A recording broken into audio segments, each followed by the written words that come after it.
মুক্তিযুদ্ধের সময় পিরোজপুরের রাজাকার কমান্ডার সাবেক এমপি ইঞ্জিনিয়ার আব্দুল জব্বার পলাতক হলেও তার বিরুদ্ধে মানবতাবিরোধী অপরাধের ৫টি অভিযোগ গঠন করেছেন ট্রাইব্যুনাল।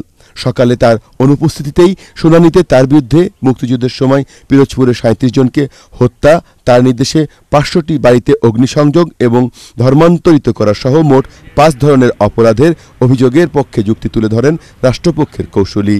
আন্তর্জাতিক অপরাধ ট্রাইব্যুনাল ১-এর বিচারপতি প্যানেল অভিযোগ গঠন করে ৭ সেপ্টেম্বর সূচনা বক্তব্য উপস্থাপনের নির্দেশ দেন।